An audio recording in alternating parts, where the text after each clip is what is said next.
Paano niyo po natuntun to? Tinawagan ko si Albert. Sabi ko gusto kitang makausap. Naikwento na sa akin ng mga kapatid mo at ng nanay mo. Oo naman, pasensya mo na yung nanay mo, nabigla lang yun. Alam mo naman yun eh. Ako ba nag-aalala lang sa'yo yun ng gusto? Umuwi ka na. Sige na anak, mag-usap kayo ng nanay mo.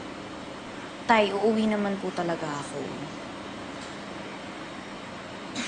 Kaya lang nakapagsabi na po kay Sir Albert na dito muna ako ng mga ilang araw eh. Eh paano kayo magkakaintindihan? Kung di ka uuwi at di kayo mag-uusap. Huwag mo nang tagalin to, anak. Hindi naman po sa ganon. Kahit mga 3-4 na araw lang, tay. Ano bang meron dito at kailangan mo magstay dito ng 2, 3, 4 na araw? Maru? Sorry to interrupt. Oh, dito ka na pala. Ba't hindi kayo dun sa loob? Mahinit dito at dun sa loob centralizing air conditioning natin dun. Halika, at merong merienda oh. Halika. Sige. Nagkabala ka pa, aalis na rin ako. Tutuloy na ako. Halika na, magmerienda ka muna sa loob. Sorry na. Doon, halika na. Mayroon din ako dadaanan eh. Hinihintay ako ni ano. Sigurado ka? Oo.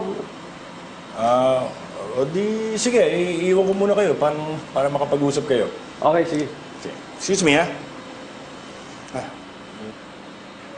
Tay, Tuloy na ako. atid ko na Hindi po na, kasi- hindi na. Alam ko naman yung daan eh.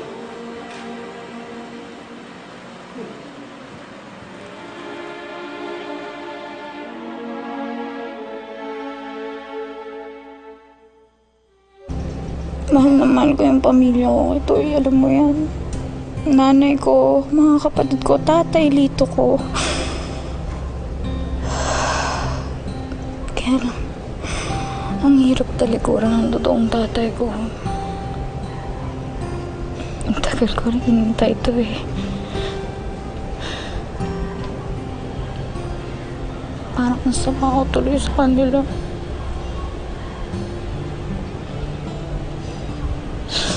Hindi ka masama.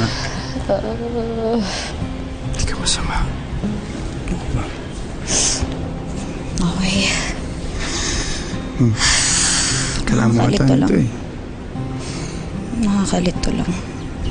Alam mo, sabi sa akin ni Lola, walang binibigay sa atin na problema na hindi natin kayang lampasan. Ikaw pa. Napakatapang mo. Pero, kung masyadong nabibigatan ka na, nandito lang ako para sa'yo. Hindi kita iwanan.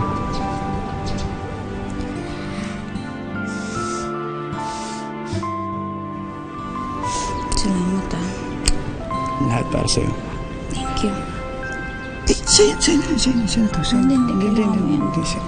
Kailangan mo yan. Sige, kailangan ko to. Hindi na, nandito ka na. Juice. Napangiti ko siya. Halika na. Smile muna. With teeth. Ganda. Tara. Ako na magalak na to.